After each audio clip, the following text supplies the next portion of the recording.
Weekend podcast. Welcome. My name is Michael. I'm one of the co-founders of Wikid Publishing, the comic and manga publishing company based out of California. And today I'm joined by a handful of our creators. Welcome, guys. We got Salem, Ebi, and Chuck. Welcome. How you guys doing? I'm doing pretty good. Hola. Just I'm always delighted to be here instead of taking the typical Spanish siesta. But I won't. This is much better. This is much better than a siesta. It's almost as refreshing. It's much more productive, I gotta say. Exactly. Speaking of productive, how are things going with your projects these days, Ebi? I know you took a sabbatical from Twitter recently. Oh man, yeah, no, I recommend everyone take a little break from Twitter every now and then.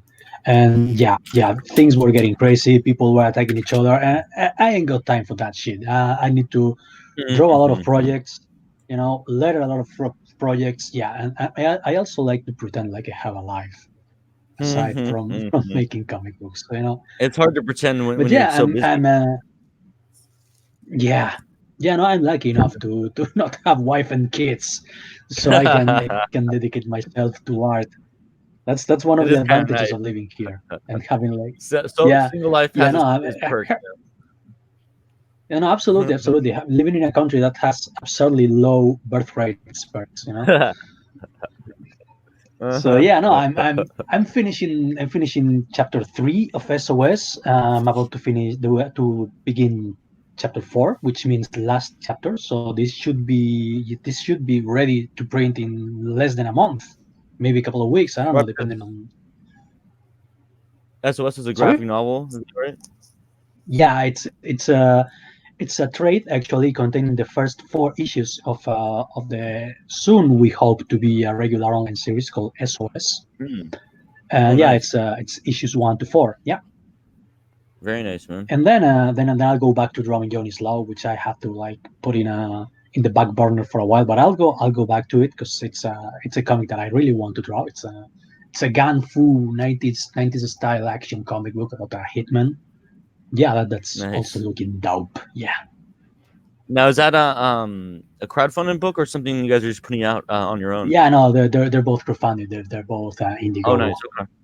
Very nice. Now, I know it's called The Hitman, but you got to have some headshots, right? Oh no, there's going to be plenty of headshots. Okay. Even if I was to draw like a romantic comedy, someone will have their brains blown out at some point. That's in the contract.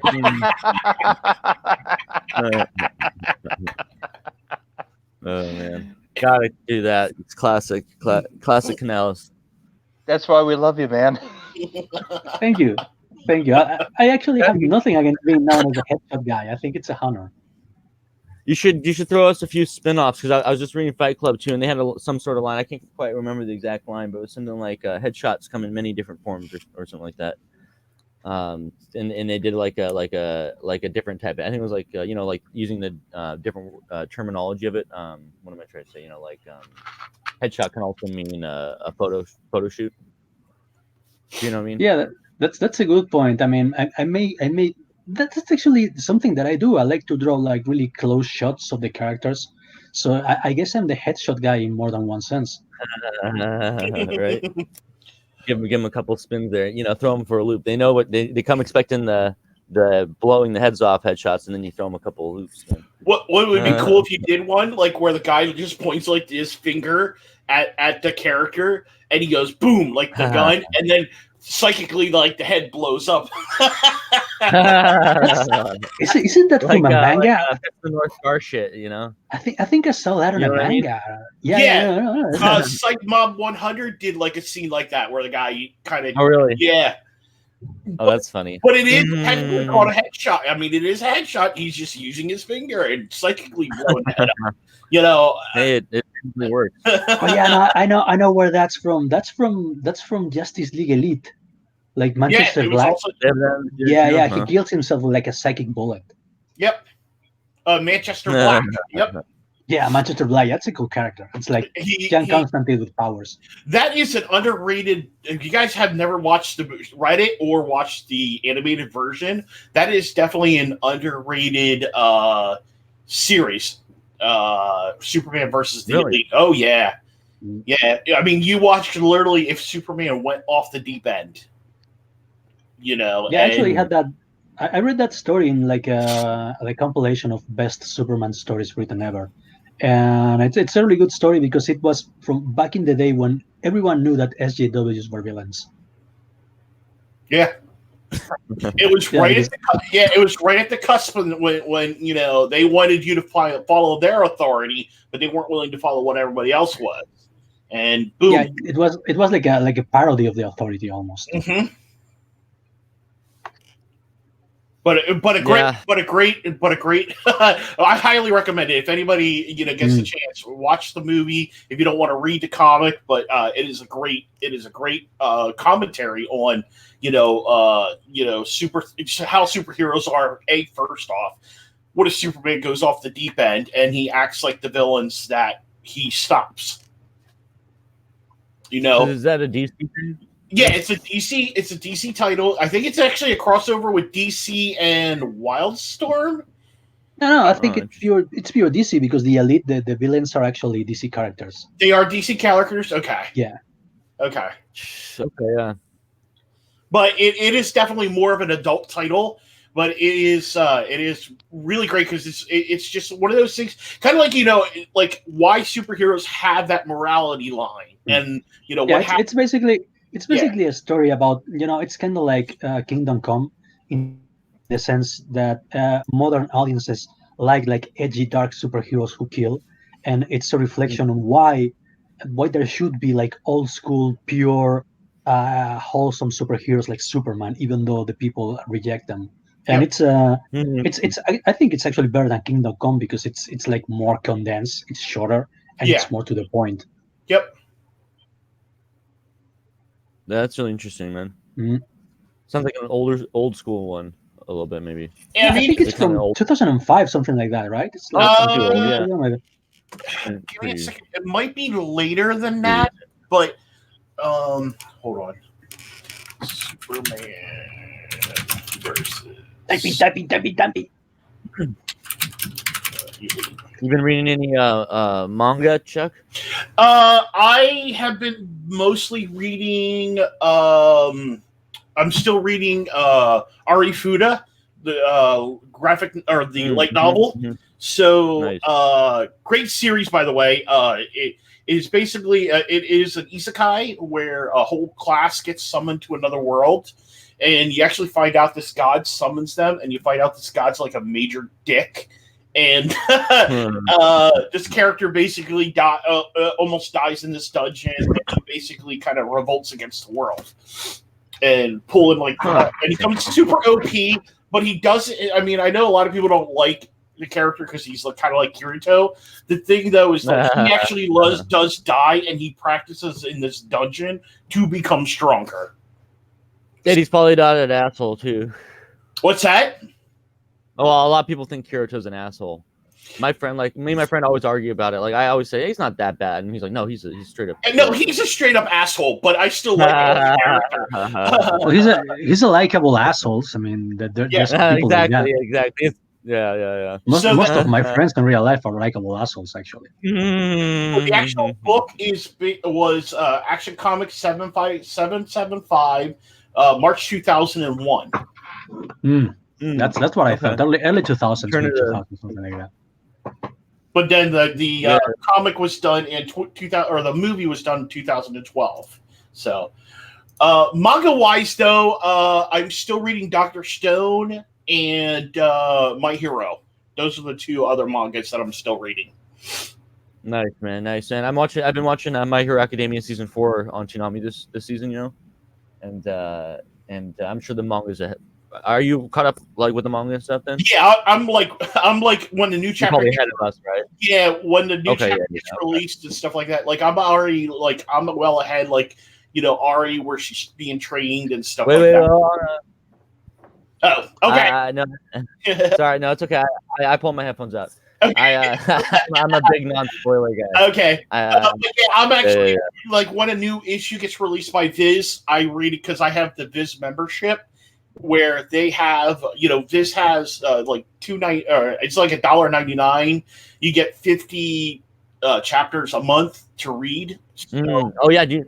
Scott was telling me about that. Yeah, he loves that, dude. He reads a lot of stuff on there too. yeah, so it's a good way to, because I like to, the way I am is I read several different books at a time. Like, I don't read, sit down and read one book all the way. It goes by, like some nights I might read that, and then I might jump over and read, like, Dr. Stone. Then that way I'm kind of mixing up what I'm reading and stuff like that, so. Yeah, that makes a lot of sense, man. I've been doing that for that's pretty much what I do mostly. Is like I usually mix it up as well, like whatever I'm feeling. But recently, I've had to switch to kind of focusing on one series at a time because I'm trying to catch up on like a lot of big series. Like I'm trying to finish Berserk right now, and I still have like 13 volumes left out of 40. So I'm pretty far into it, but like that's a it's just yeah, that's a slog, man. It's good, but yeah, it's a lot. What's interesting is though with Berserk, like I love the Berserk, like the story. I just have never gotten into the manga. I don't know what it is. I love manga. Don't get me wrong, but there's just some. I think because of how taunting, 40 volumes is a lot of volume. Big reason why I haven't gotten into reading Fairy Tail or like some of these other series. That's the main reason that puts me off reading manga, because I think I had my full with Gantz. I read like I don't know how many volumes there are, but I read like 50, and that's enough, man. I mean, that's okay. I said at one point, I said, okay, that's enough. This is crazy. I don't know where to stash these things anymore. I'm out. I'm gonna tap out. I think what happens, and I think like I got burnt out, like Bleach, same thing. Like I got burnt out reading. Because you're reading so much, I think that's the big reason. Don't get me wrong, I love that the comics have or the manga has gone that much. I love the fact that they have done that. And I'm all glad and I'm happy for the creators. But just as a reader, it's a lot to read. So I kind of like chapter breakdowns right now. That's kind of where I am. It just kind of keeps things refreshing and stuff like that. That way I'm not binge reading everything at the same time. Because I used to do that quite a lot. I mean, I actually binge read the first, I think 11 or 12 volumes of. I'm trying to think of what series that was that I did 11 volumes. Oh, Magical Girl Site. They had 11 volumes, and I binged them. I'm like, no, this isn't going to work. I did Trinity 7. Like, there was a lot of them. I'm like, you know what? I'm getting brain frozen. Like, so I kind of switched to, that's why the one thing I like about this thing, it has chapter by chapter. And I can read it now. The full volumes, you have to still pay for them and stuff like that. Whereas the chapter by chapter is nice because it gives you a couple different ones. So, and not only that, but I think that's one reason I like to read a lot of newer manga is because there are so few material out for it. You can read a volume or a chapter, and then you wait till the next one's out, and then you read that one, and then you wait some more. And it doesn't necessarily give you you don't have to binge it like with Berserkerson, where I'm like having to for months and months I've been reading it. Just trying to finish it so I can move on to something else. Right, and I think it gives you a little bit more fresher, because you're anticipating, okay, so what is he going to do next?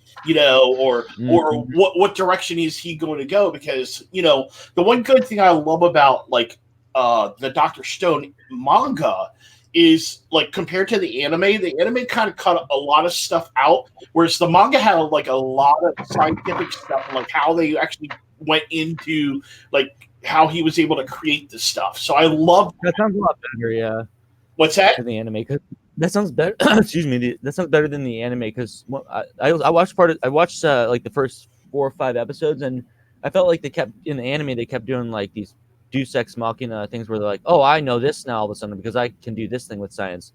where maybe if they explained it a little bit better in the manga, it might be better. I mean, it's still kind of like BS on how he's recreating this stuff, but at the same point, you're still suspending. You're wrong for the ride. Yeah, because they're actually telling you, like, he'll tell you, for instance, like how he comes up using like the for instance, like there's a scene where like they're going to this like lake and hydrochloric acid basically and they're like the science is a little bit more than what they used in the manga to explain like how the creatures work death and why it causes like why they needed it. So there was a lot more science stuff involved, and I like that aspect. The downside is with anime, you gotta cut it for time frames. So true, yeah, and then you also a lot of times art styles can't translate as well because anime tends to look somewhat uniform across shows. Like obviously there's some variation, but yeah, exactly. Certainly, there's more. I say there's more variation in manga, to be honest, in terms of art styles. Oh, awesome! You did a Kickstarter for Tessica's Dark Manga Anthologies. Yeah, that was a cool, man. That was a really cool. It was done by Digital Manga. I can't remember DMP or something. But they did a Kickstarter, and it was like for 4 or 5. I got 4 or 5 of these big old Tezuka collections. One's called The Crater. There's another one called Mystery of the Glass House, I believe it's called. And they're all really interesting. I think you can get them on Amazon now because I think after they kickstarted it, they put them out on Amazon and stuff. Okay. So people can still yeah, if you can shoot me the link on that, I'll take a look at that because I love Tezuka's work. I mean, he is just fantastic. If anybody's ever read like Blackjack and stuff like that, and I mean, fantastic. I mean, the guy was ahead of his time. Fantastic. Oh, yeah. Mangaka. Well, he's basically the Japanese Walt Disney / Stan Lee, right? Yeah. in a lot of ways. Yeah, because he set a lot of the tropes that are commonly used in most anime and manga. Like he really kind of invented the whole all the tropes that we kind of know and stuff like that. Yeah, down to the big eyes and all that the Japanese characters have. That was all Tezuka's invention. Like he coded it. Well, yeah, he kind of pulled that from Disney and then farmed it a little bit more. So, but go ahead. He also created Astro Boy, right? Yes. Very nice. Now, Astro Boy is actually the anime that's actually he's known for here in the West. But he also did Tezuka 59 or something like that with Giant Robot. Tetsujin 28. Yes. Excuse me, sir. It's Tetsujin 28. There we go. Thank you. You're welcome. Which was one of the first Giant Robot animes. Or mangas, if you want to call it manga, because that was also released over here in the United States too. But I think it was under a different name or something like that. At least here in the United States, I'm not sure about Spain and stuff like that because us Americans, we have to butcher everything. No, here he was actually in Spain. We were anime aficionados before anime was a thing because we had like TV shows. They were Heidi and Marco, and they were both what's his name from Studio Ghibli? Dude, come on, Spirited Away. What's his name? The creator. My memory always fails when I'm on live streams. You guys know what I'm talking about, right? Yeah, the main character or the main author. Yeah, I can't remember his name, but Studio Ghibli. Let me check it out. Oh, Miyazaki. Hayao Miyazaki. There you go. We had like a bunch of TV shows by Hayao Miyazaki here back in the 1970s, and we also had what you could say is the original version of the Lion King, which is called Simba. Something the White Lion. Yeah, Kimba the Lion. Yeah, Kimba the Lion. There you go. Really? Yeah, that was from Osamu Tezuka, if I remember correctly, and that was like the original storyline that Disney ripped off to make the Lion King, more or less, because it's also an adaptation of Hamlet, But we were actually big into anime back in the 1970s here. Ooh, what happened to those links? Hmm. Jesus. Sorry, I was posting some links, but they all got butchered in the process. But they actually have 4 collections. Sorry to go back to Tezuka, but yeah, they have 4 different ones on there. So it's pretty awesome. I don't know those links. You'll have to. Yeah, it looks like there's here under the. I'm looking at the link right now. There's Under the Air and then Record of the Glass Castle. And then also Iron. What is it? Iron something. Yeah, Melody of Iron. Yeah. Then he's Melody got of like Iron as the well. Book of Human. Wow, he definitely has like a lot of stuff in here. I didn't realize he had that much manga release. You know. Oh, I know. Yeah. It's pretty awesome. It's the group that does it. They actually done like about 3 to 4 Kickstarters, all for Tezuka's work, because they're just big fans of his stuff. So they brought a lot of his stuff over here to English, which is really cool. The other nice thing, they like and looking at the company itself, like they own the rights to Vampire Hunter D manga. I'm just looking at nice. Demon City Shinjuku. They have the manga for that. Of course, then they have some hentai. Always got to have that. Hey, hentai is hard, all right. So exactly, man. Yeah, it looks like there's a lot of stuff. I'm going to be doing some exploring here to see what I like. Now, it doesn't look like they have a lot of digital stuff, but they're mostly all paperback. Yeah, I could see that. Yeah, that's understandable. They probably should work on their digital stuff. I mean, I think their name is Digital Something Manga, right? So it's like, maybe you should work on your digital part. Yeah, I completely agree. Honestly, the downside is I don't have a lot of room for hardbacks or paperbacks. Okay. So I prefer to get my stuff digitally. So that's very fair. Besides, you can take a lot more on an iPad versus. So, but anyhow, I'm beginning to have the same problem here, by which I'm beginning to like have piles of books all over my room. I don't know what to do with them. I really need to like buy my own house or something. That would be a good way. Yeah, luckily I have a giant floor-to-ceiling bookcase that's enormous. I have a shit ton of books just all on my bookshelf. So that is actually my goal. I would love to have that, but being that I share a house with my sister, I don't have a lot of storage room and stuff like that. So one day I will get the floor to ceiling. It is nice, man. I'll admit it is pretty. One nice. day when you get rich by drawing comic books, fam. One day. Well, I'm not anticipating that. I'm talking about like when I retire. Hey, man, treat yourself. Now, something I love to see, because you were looking at their catalog and being like, oh, there's all these cool stuff. Something I like to see is when new companies come up for like manga and light novels. There's always interesting to see new companies. There was one company that recently I picked up.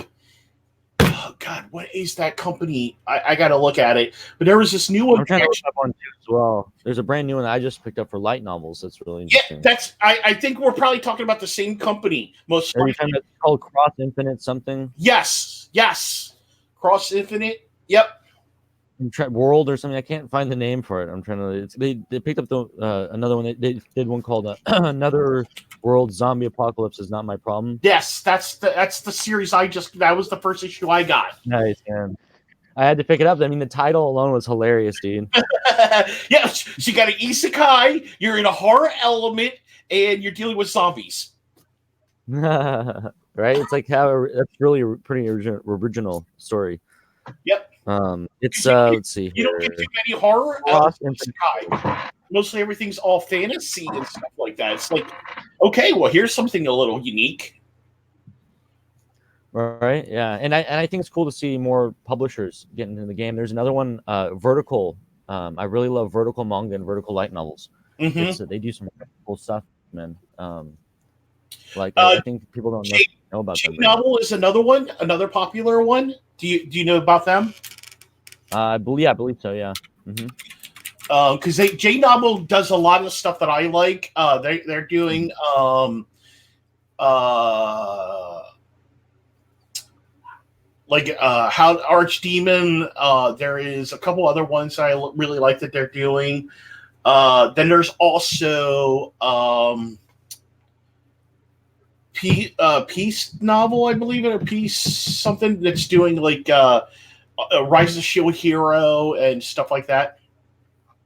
You know, Salem, I can't help but notice you've been a little bit silent on our manga talk. Are you slacking on your manga homework by any chance? I'm just listening. Because yeah, I've been a little behind. I've actually been reading a little more classical literature as of late. I noticed that. Yeah. What have you been reading? Excuse me. I've actually been doing a lot of reading of older compilations and also listening to a lot of audiobooks. I've actually run into a reading channel that I really like on YouTube called Horror Babble, and they do classical horror tales like by H.P. Lovecraft, and they even do some original works, and they do some readings of some authors I was not aware of, and like they've even done authors from like Mexico and Central America. So That's cool. Well, yeah, I'm gonna subscribe to that if you don't mind, because Yeah. sounds like a kind of stuff that I would like to listen to while I draw.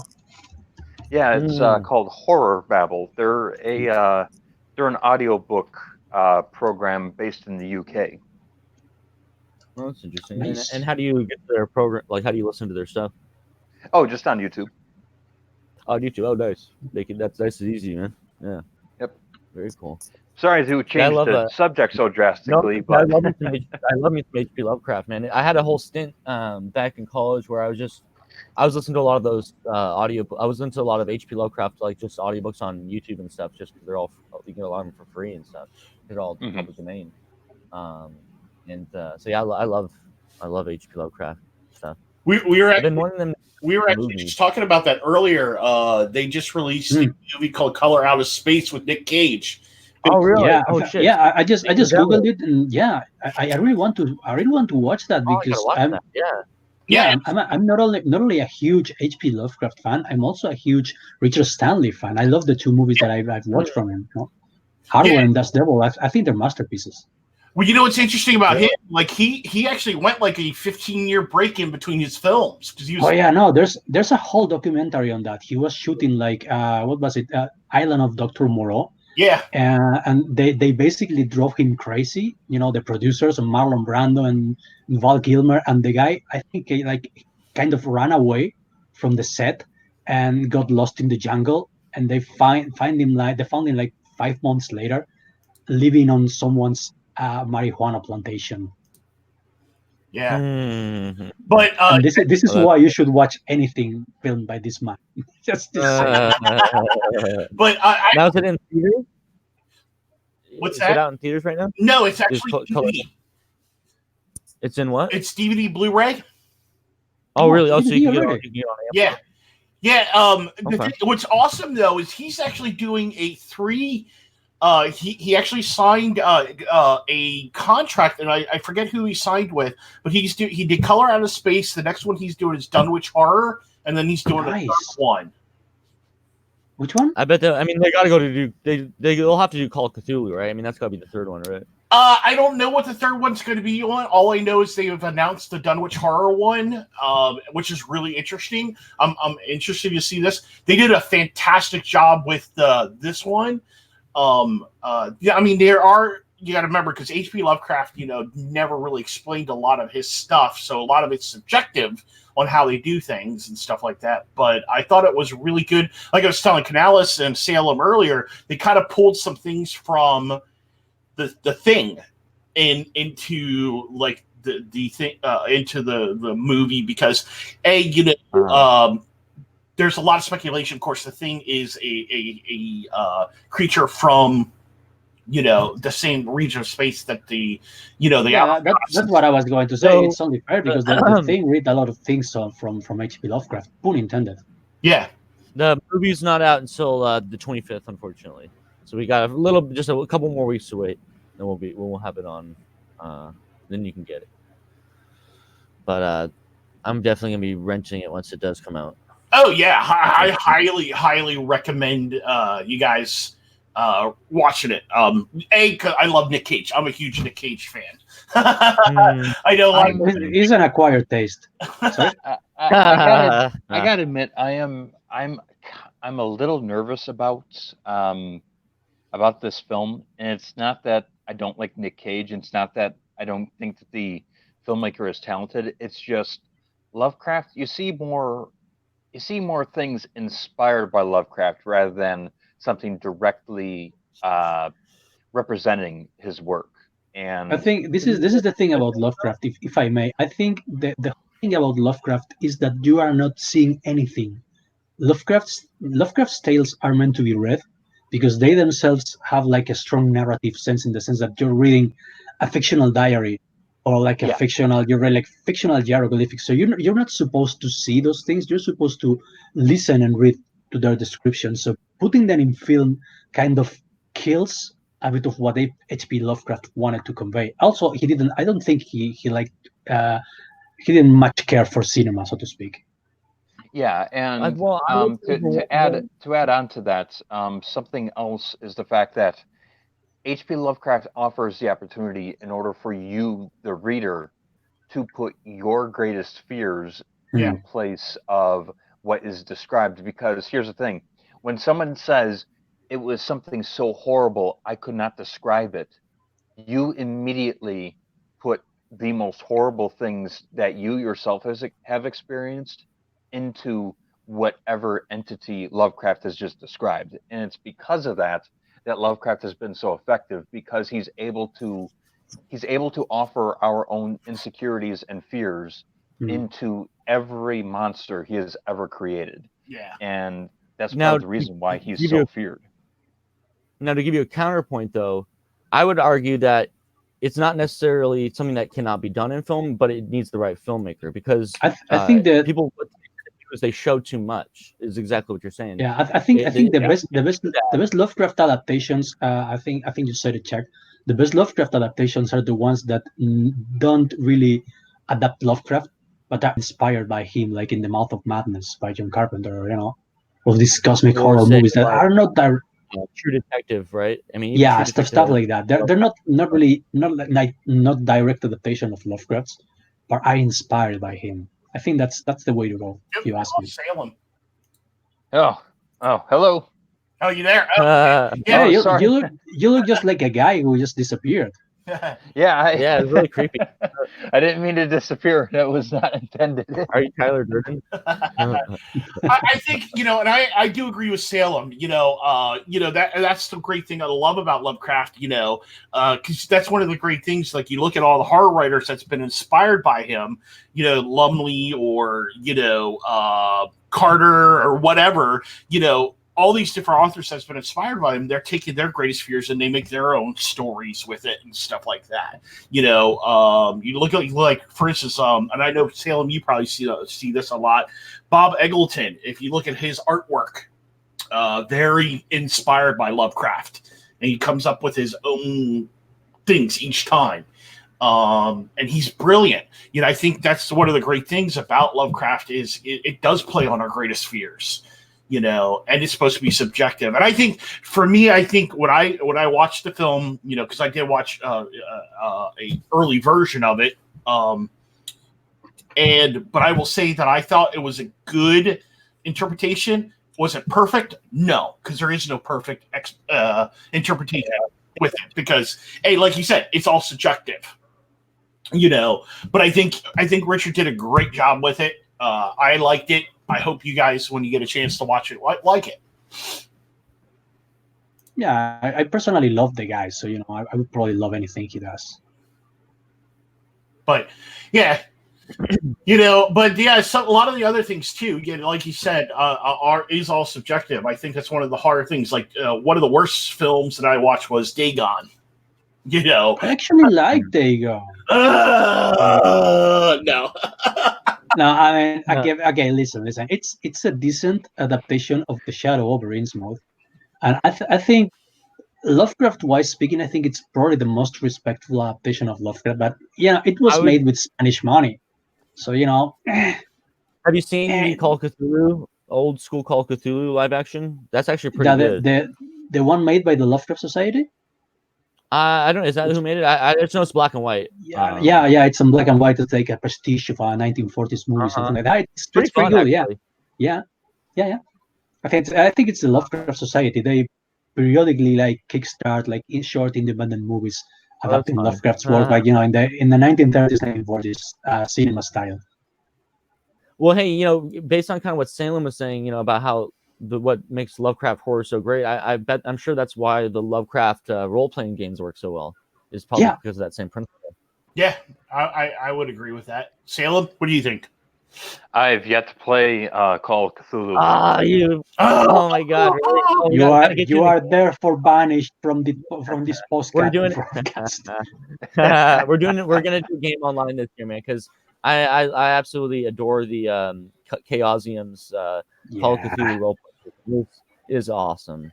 I've had so many Yeah, I fun mean, adventures on it, I'm still trying to get into my first full D&D segment, so See, I'm a that's little what I love behind the about ball in the role Call of playing. Cthulhu. Well, that's what I love about Call of Cthulhu. It's easier than D&D. There's not all nice. there's not all the hard rules to learn. It's based on a percentage system, so it's already you make sense to you. Yeah, Already. the only thing that I would require before I play is that we don't get into all the BS that has been recently introduced into the recent version. No. Yeah. Yes. That's No. a different No. Thank you company. very much. That's actually a different company who put that one out. Oh, okay, good. Yeah, but you know guys the story. true- You know the true story blue. behind. Sorry. Oh no, go ahead, man. You know the story behind how that game came to be, right? They I am not Which aware. new one? they've tried to get the rights to make a Terminator RPG, and you play the resistance fighter, you travel back in time, and a Terminator tried to kill you and your friends, and they couldn't secure the rights, so they just basically went to the public domain and changed Terminator for Cthulhu.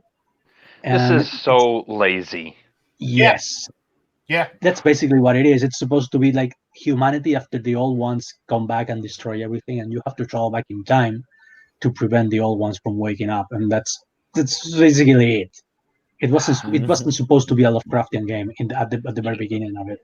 Jesus Christ. Okay. I'll keep this short, but it's like, can we understand that it's like the people who have come before us, they were not perfect, and of course they're not going to be as accepting and tolerant of other people's than we are today. I don't understand why it's like we can't just say like, yes, we know this person was flawed, but we don't have to celebrate the flaws. We can celebrate their efforts and their works that have inspired so many to continue forward.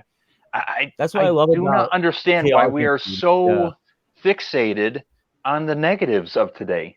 Why aren't we trying to say like, hey, look at all this work this person has left for us to be inspired by. Let's create something new. I don't understand why people have to always turn to the negative. Sorry, I'm done. It's okay. But one time he said something mean about someone, and that's all that matters. That's what we should fixate upon, and Well, that's why I like the Chaosium manual because game manual because they don't. I'm pretty sure they don't even mention that because I don't think they even really talk. Yeah, because that's a non-issue. Who cares about Lovecraft's personal opinions on stuff? I mean, I'm just here for the tentacles. Like recently, I went to see the Sonic movie, and Jim Carrey was in it. I don't agree with Jim Carrey's politics, but you know what? Yeah. He was a blast to watch on screen. Yeah, exactly. I watched what's his name? The Amazing Bart Wonderstone. This movie about magicians, and Jim Carrey was in it, like playing a crazy self-mutilating magician, so to speak. And he was great. He was the best part of the movie. And I don't care he hates Trump. I don't care he's insane. He's funny. That's all I care. That's what I'm paying for. Yeah, it's like you gotta appreciate the effort and work that people put in. You can put aside your personal beliefs, and you can just appreciate the creativity and the genius that people are able to come up with in regards to crafting something.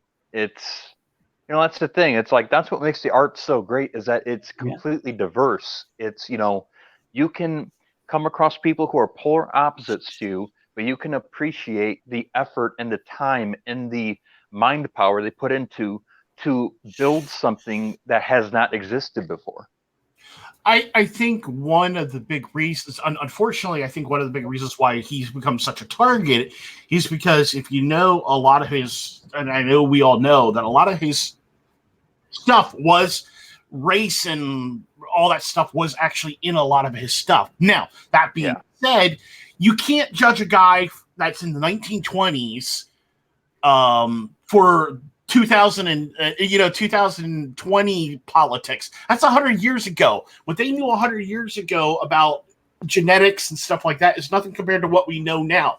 So when you judge somebody from our standpoint to them, you're going to make them look like a bad guy no matter what. And that's also hypocritical because no one would say the same thing of Mark Twain. No one would say, "Oh, Huckleberry Finn, Mark Twain's racist." No one ever says that. One of the most racist. that doesn't. People tend to forget that Mark Twain was sympathetic to the Confederacy. Yeah. And here's the thing. Here's the thing about Lovecraft. Check. I will contend that the race and genetics thing was in a lot of works. This guy wasn't a racist as much as he was a classist. He was like a snob, He wasn't the whole being an old school gentleman and all that. And it is true that he didn't like black people and Hispanic people, but he didn't like white rednecks either. Yeah. He disliked. He disliked uneducated white people. Dude, to be fair, I wonder if though what you define as classism, I do wonder though if this isn't necessarily, because a lot of people want to like put these systems onto how a person personally believes. And the thing is, when you look into Lovecraft's life, he was very isolated, not through a class or a society, but rather his own family. His own family is what pretty much turned him into a shut-in. And his lack of family at some points is what made him isolated. And when you're constantly in a state of isolation, you tend to be insecure and paranoid of those who are outside of your existence. And I wonder if perhaps when we say, I'm sorry, what?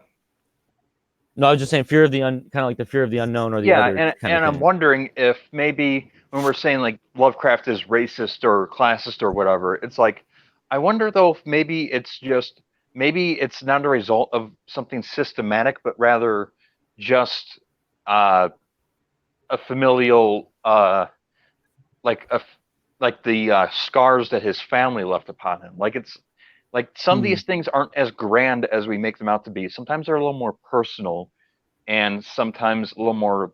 I don't want to say simplistic, but it's like it's not like an entire society molded his mind. It seems that a lot of his opinions and a lot of his prejudices. He was a weirdo. To all accounts, he was like an outcast. He didn't have many friends. He was like, he was bullied in school and all that. He was like he was a freak.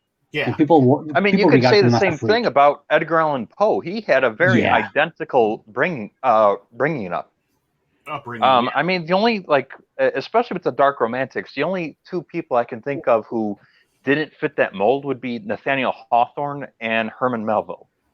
Other than that, a lot of these, especially these dark horror writers from the, I would say, mid 1800s to the early 1900s, they were all isolationists. Hemingway got laid a lot, right? Hemingway got laid a lot. Hemingway, he did get laid a lot, right? And he was successful with the ladies, I think. But there's a line in the Fight Club movie, because I just watched it. There's a line. He goes, Edward Norton's character asked Brad Pitt, what historical figure would you want to fight? And he goes, Hemingway. I'd fight Hemingway. He would crush Brad Pitt like a bug. Oh, that's hilarious, man. Hemingway is an interesting character because, unlike a lot of authors, he is one of the ones that I call kind of like the same way that I would compare Stephen King, where it's like he actually understands the everyman's kind of life, where it's like he knows the language and the mentality of like the working class dude or the blue collar dude, where it's like he understands like what it's like to live a life outside of a privileged or sheltered society. Right. Like if you read Stephen King, the thing is we don't hold Stephen King to this high standard because of his exquisite language. His language is actually pretty simplistic, but it's the simplicity is actually genius because it's the language that the guy or the woman who does the 9-to-5 job, it's the language that they use, and he's able to form it into a fear that not only do they feel, but everyone can feel. It's a relatable fear. And when you're able to reach out to so many people, you are bound to hit the biggest audience possible. Yeah. I'm sorry that I went on a big tangent. No, that's actually interesting. I'm glad we're having a literary discussion for a change, and that's a good thing. I haven't had one in ages. And it really calls out. It brings to my mind the difference between, like you said, like someone like Stephen King who does a very kind of plain English, but very good. It's very compelling and very good. Whereas when I read Lovecraft, it's also very good and very compelling, but it's much more dense language because of the time it was written, and it can be hard to get through sometimes. And I will say something interesting. I just want to make a point real quick, and then we can move on. But that's what I like about the Horror Babble podcast and the readings I've listened to, because they have a bunch of readings, especially from the 1920s, 1930s. And the interesting thing is that that's the time where you start to see people start to abandon the dense language and move to more of the simplistic every person's language, because it depends on author to author how they're going to write. And it's kind of that point where we started to shift into modernism, and you got some really interesting departures from like people trying to be like enlightened with their vocabulary and said like, maybe it'd be better to just get the point across and try to compel somebody by something they can relate to, rather than give an entire paragraph dedicated to the description of one thought. Or flowers, like in Tolkien's case. Yeah. Okay, so I didn't mean to interrupt you, Canales. You can go ahead. Yeah, I think I don't know what I was going to say. No, I was going to say that H.P. Lovecraft writes for people who read a lot, for like the elite of society, and Stephen King reads for the average Joe. That's his main, his strong point. You gotta like unpack and unveil Lovecraft, whereas Stephen King goes straight to the point, and you take it in as if it was looked up. That's the difference between the two authors, and I like both of them because of those different reasons. A good comparison I usually make is Lovecraft is the Latin version of the Bible, and Stephen King is the King James version. That's actually a really good way to put it. That's pretty much it. I mean, you have to be like a scholar to understand the original Latin Bible, and to understand the King James Bible, you only have to speak English. That's interesting. But it is a great. I give props. I still love Stephen King, even though like Salem says, Stephen King's politics are way out there. But I will not take away anything from what he has written. The guy is a fan. I don't know. Do you guys think that his constant Twitter beefs are somehow affecting his writing? Because I haven't read anything interesting from him in like ages. I think that the here. I'm sorry, Sporkman. You go ahead first. I was gonna say, I think his accident when he had that last accident that kind of really like put him in a weird place. I think that's what's done it, in my opinion. But go ahead, Salem. Okay. I was just gonna say, I think that when you preoccupy your time with forces that are outside of your control, and you obsess over the way that a society that you live in is functioning, and you are seeing that you are not having an influence in it, I think it causes you to panic, and therefore you lose sight of in control of the reins that you used to hold that kept your creativity on track. And I think that is really bleeding into his work. And the thing is, he can have any opinion that he wants, because, you know, I'm very open to diversity of opinion. That's what makes the arts great. Because there are some criticisms that he brings up that I actually do agree with. However, I do think that he is. I think that because his focus is a little. I think that he has diversified how many things he pays attention to, and I think that him putting down alcohol to the extent that he used to have, and picking up more of like politics. Oh yeah. I think that has affected his ability to convey themes and ideas and languages that could be understood by all. Because the thing is, when he was, and I'm not saying that you should be an alcoholic, but I am saying that you can get drunk on politics and by culture wars just as bad as you can alcohol. And the thing is, politics and culture wars are very specific, whereas alcohol, anybody can drink them. Here's a funny what? Maybe. I'm sorry, what was that? Yeah, I was going to say, here's an ironic thing about Stephen King. He accused Brett Kavanaugh of having an addictive personality, and he said that even though you cut down on alcohol and drugs, that addictive personality is still there, and it manifests in other ways. Yep. And I'm wondering, isn't that his own case? I mean, because I know he used to be an addict. He used to do a lot of drugs, drink a lot, and maybe he writes even if he doesn't need to. That's where the whole Richard Bachman thing came on, because he can't stop writing. He has to write like every day. He has to write something on paper, to the point that his publisher told him that he should cut down on writing too, because he couldn't market all his books, and that's why he took on a false pen name. And I'm wondering, is that what's happening now? I mean, is he becoming addicted to hating on Trumps and hating on Trump and on right wingers and all that, and bitching about it on Twitter all day? I do think that could play into it a bit, because you are right. If somebody has an addictive personality, even if they drop one drug, they'll look for a different one. And the thing, like I said earlier, alcohol can be drunk by anyone. A certain wing of politics is only accepted by those who partake in it. And if you're drunk on that, and then you go to write something, that's going to carry over into it, and therefore you isolate quite a bit of your audience. Yep. However, the thing is, I don't want to pin it on just left-wing politics, because this can happen a lot to right-wing politics as well. Oh, yeah, I know. It doesn't matter which direction you come from. However, I do think that as an artist, because I'm of the firm believer that artists should not try to create the culture, but rather comment on it. Mm-hmm. And the thing is,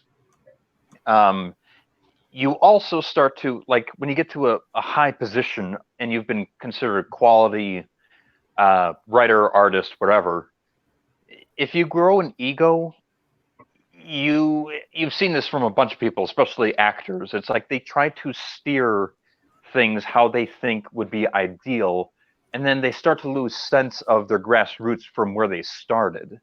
I think that they buy into they buy into their own legend, and they think of themselves as more powerful and better than they actually are.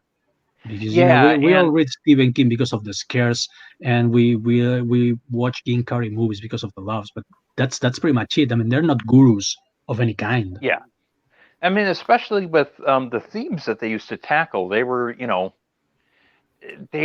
universal themes and universal, and they still. Here's the thing, they held, like, especially with like Jim Carrey and Stephen King, they've always been in the political mindset they are now. However, what has happened is that they've started to do less of their creative endeavors, and have dedicated more time to the politics, and then it mucks up everything else. That's why, like when I saw Sonic the other day, that's why it was so amazing. Was Jim Carrey was completely dedicated to just making a laugh, and it was universal. It's like none of the jokes were, like at the expense of an idea or a person. They were, they were made for the sake of the script and for the sake of making quality. It's like the entire performance was directed towards the work of art. So it was like classic Jim right there. Yeah. Well, and sorry, go ahead. I was going to say, just to let you guys know, yesterday's opening, $55 million. That's good, right? Projected to make 50 million over the weekend. That's just with yesterday. That's not the whole weekend. That's just yesterday. Oh no, I mean, like, wasn't it like projected? Like, wasn't it expected that would only make 50 million over the entire weekend? Yeah, I think so. Yeah,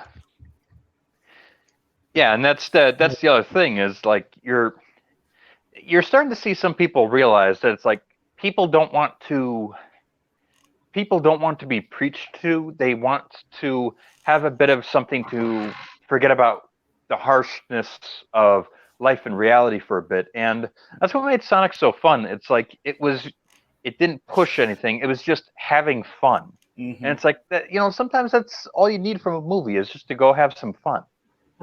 How much of it is nostalgia factor, though, do you think? Honestly, there's a lot of nostalgia in that film. However, the thing is, some of the jokes and some of the writing is actually just clever on its own.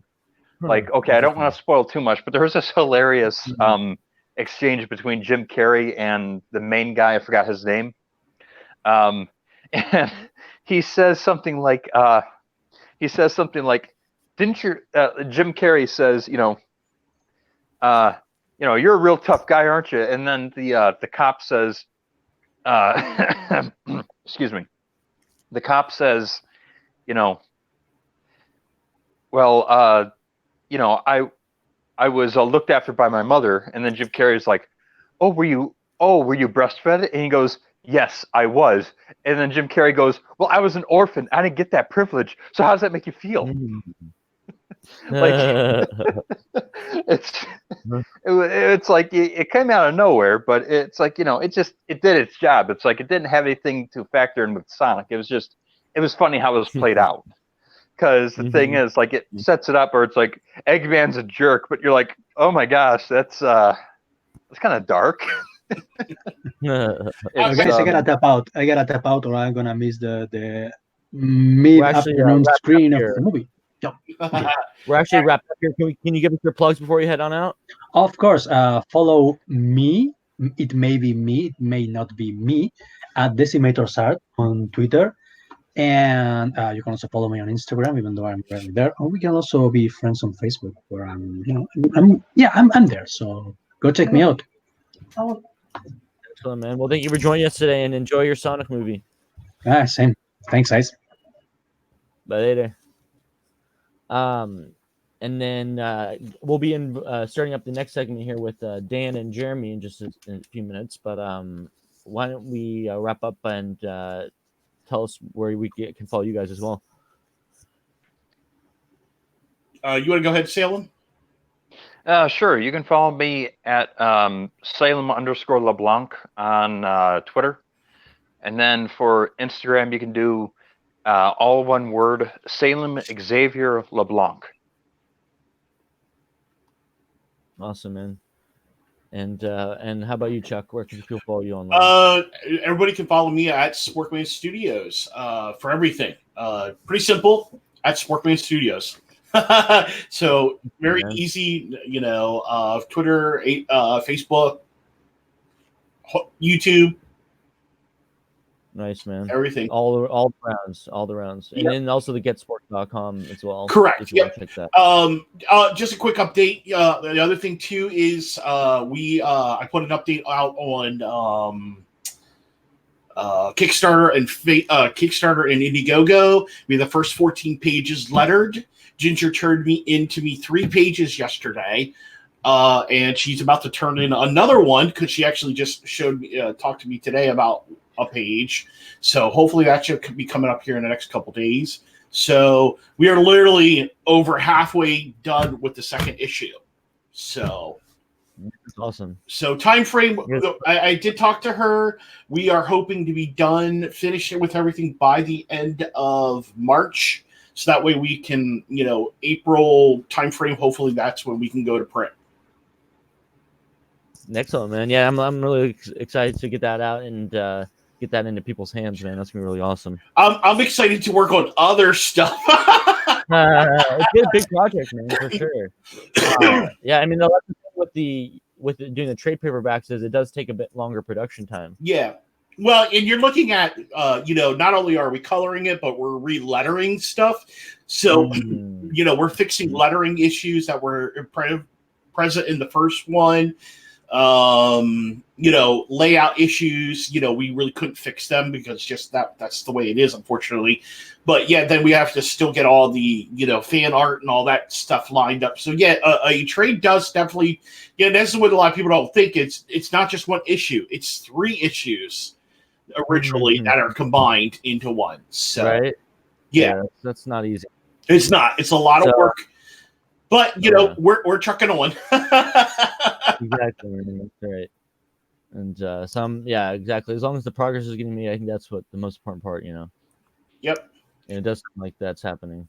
Yep. And but yeah, awesome. Well, thanks for the updates. I appreciate it, and I know all the backers will as well. And I appreciate you guys coming on. And I guess we'll be getting Dan and Jeremy in here on for the next segment. But enjoy the rest of your weekend, guys. All right. Have a good one. Yeah, have a good weekend as well. Thanks, man. Later. And welcome, Dan. Jeremy should be joining us in just a second. Good afternoon, folks. Welcome. What you up to today? Up to a lot of things right now. I got my 2-year-old on my lap, so if you hear him babbling, that would be what that is. It's been a very busy month, very busy week. Right now, I believe we have finalized payment on the print fulfillment for the Mythoverse books, and that's very good news. Sorry, Jeremy, didn't see you there. That's fine. Oh, look, I didn't see you there. You're just standing right there. Welcome, man. Thank you. So you just finalized payment on the Mythoverse books? Yeah, I just paid the printer, and I believe he mentioned that he'll be getting to it by the 20th of this month. Okay. And I believe Wikid will be receiving the books by the 28th. And I guess that's when fulfillment proper will begin. So I'm thinking by the end of March, perhaps, most of the backers should have their books. Cool. Yeah, well, we're going to try and get it out before any new campaigns or anything like that. We want to make sure all the backers are fulfilled. Yeah. And feel like they're satisfied before we try and move on with any kind of other thing. So we're going to do a bit of a rush to get them out. Do more batches, higher volume batches, just to get them out quicker to people. That's very cool. And I will definitely set expectations accordingly there. I just want to make sure that I don't promise a date and then have to backtrack. So right. So yeah, exactly. We were all learning about that. Yeah, it's the Scotty effect. You always overestimate. That way they're not disappointed. Yeah. Exactly. That's what I was actually thinking about. I almost put that in the chat the other day. I was thinking I was actually thinking like everyone in our Wikid should do this for future campaigns. Is something just like build like 2-3 months in there, just so that at the end of the thing, instead of having to say like, "Oh, I'm late," you can say, "Hey, look, we're early." Yeah. Yeah. Like how cool would that be? I mean, people would love to hear that. So I mean, and it can't hurt, honestly. I tried doing a little bit of that with Movie Men, but I didn't understand all the intricacies of pre-press. So I think we've got a better handle on that now. I think so too. I think once everyone's done their first campaign, we all have a better idea of how to do it. So yeah, it definitely helps. And luckily, all the backers are everyone's super understanding. Like, I think people understand as long as there's communication, because people just don't want to be left in the dark. That's the only thing. Yeah, I mean, people understand. If you go to our Kickstarter campaign, just look at the number of updates that are right there. Right. We've kept them up to date with every single new development. Huh? And yeah, that's ultimately paid off. I think Indeed. it's harder when you don't update it very often. People kind of start to wonder what's going on.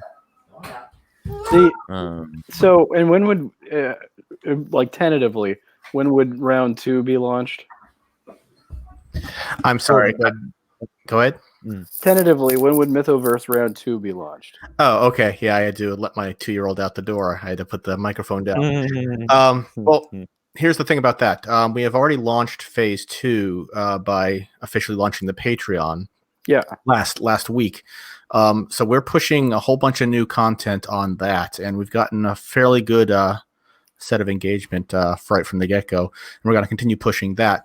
Our goal is to, of course, get that to the point where we could pay our artists each month to just continue working.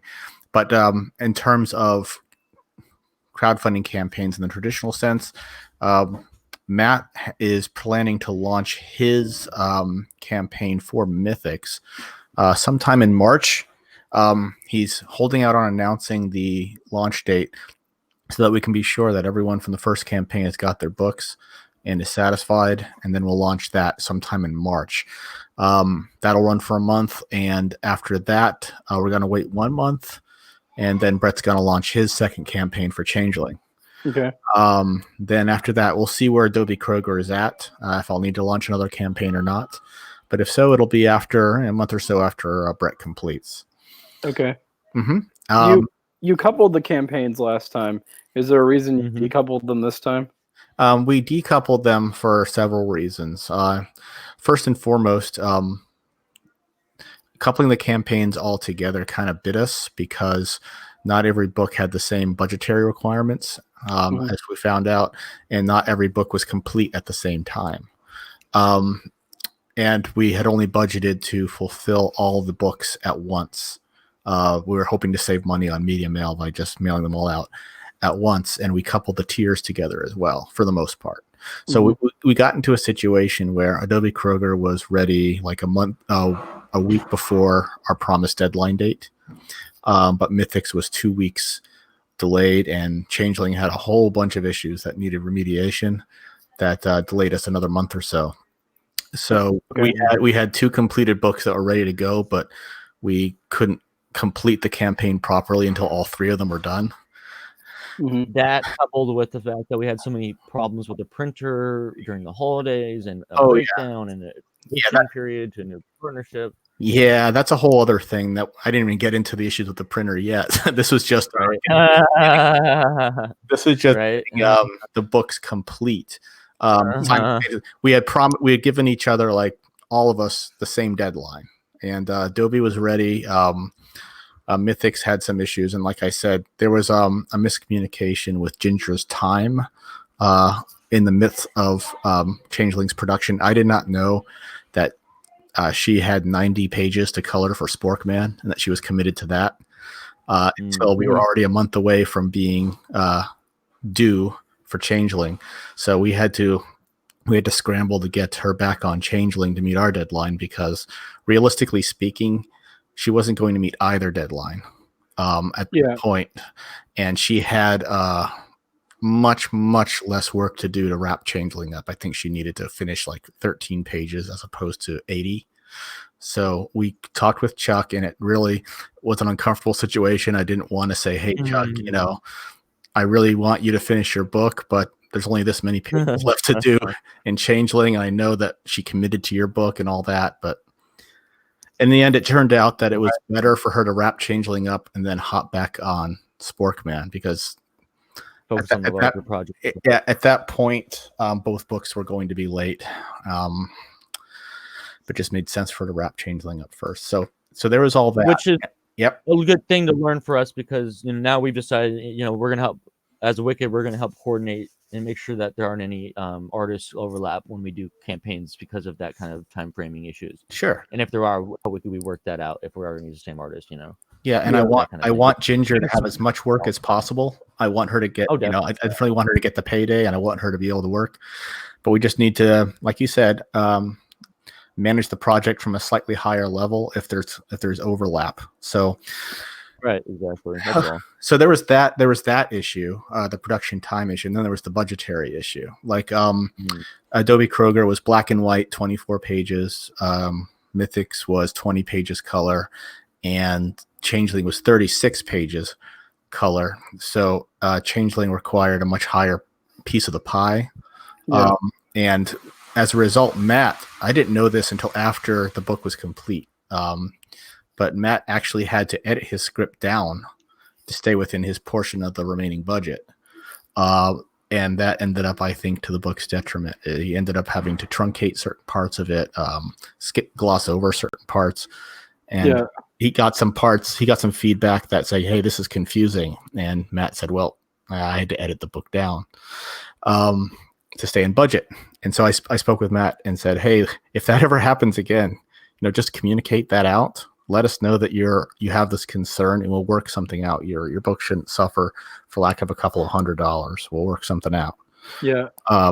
So that was another issue. Was the budget was uneven. Certain people backed certain, like Adobe Kroger actually ended up pulling in the most cash, but Changeling ended up spending the most cash. Yeah. So we just want to make sure we don't get into that situation again. Make sure everyone's budget is what they earned, and B, the deadline is only for one book rather than three, so don't get in a situation where two of us are ready to go and one isn't. So not only that, it'll save on shipping costs because it will be a lower weight. Correct. So yeah, we learned a lot of lessons from that. It was a cool idea, I think, to launch as a joint campaign initially because we were launching a single brand. But now that we're past that part, I think from now on we're just going to run the campaigns separately, and each book will make or break itself on its own. Okay. Yeah, I like that, honestly. Yeah. Are they all going to run on Kickstarter, or now that you've decoupled them, will some do Indiegogos? That's up to the creators. I mean, they can definitely run on Kickstarter or Indiegogo if they choose. It's all a matter of personal preference. I'm perfectly fine with either one. There are arguments pro and con for both platforms. And they apply to both platforms if you've been following behind the scenes and a lot of things. But they're what we have, and in the end, it's all about are the backers more comfortable supporting this platform or that platform? Yeah, it's a difficult balancing act, but absolutely.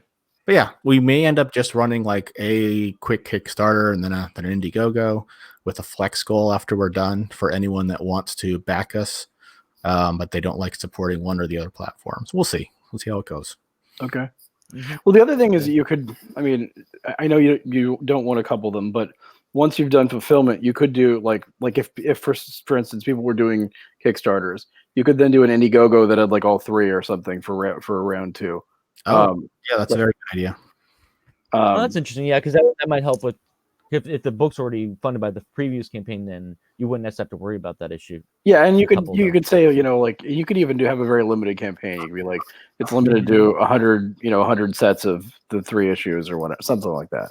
Sure. Yeah, that's pretty smart idea, man. Yeah, I could really see that, honestly. Yep. One of the things that I want to do though is now that all the books are done, is I want people to go buy them from the Wikid store if they missed it.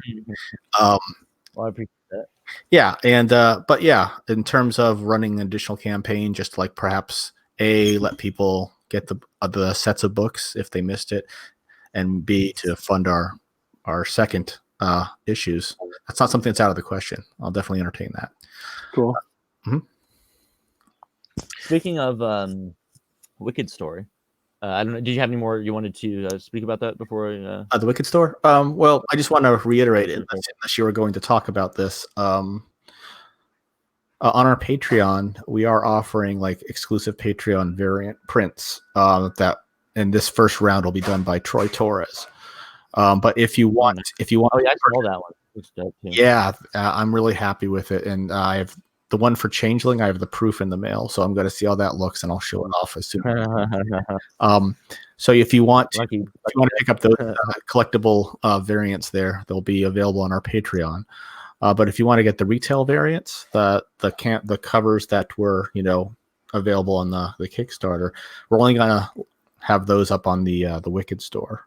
And to incentivize purchasing it on the Wikid store, we're going to put a little bit extra into each of those editions. The print editions you get from the Kickstarter have all of the community art removed to save on print costs. But I think now that everything's all done and paid for, if you want to purchase the book from the Wikid store, you will get all of that content back in the print editions. Very nice. I'm going to set up specific Wikid store retail variants with all that. So I'll incentivize you to go pick it up there. Cool. Yeah, man. Thank you. Yeah, it's exciting, and I can't wait to see the Mythoverse on the store and at conventions, really, because people have been wanting at the conventions ever since they saw that Changeling print. People have been asking about what is this, what, and I tell them about the Mythoverse. They're like, "Oh man, sounds so cool!" Like, yeah, like I'm super excited to get it out there, man. Yeah, me too. Well, we're real close. The guys should be working on it next week.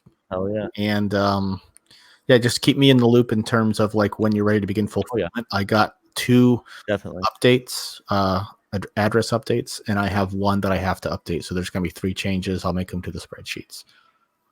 Mm-hmm. Yeah, I'm gonna go ahead and order some more supplies so I don't run out of shipping supplies. Awesome.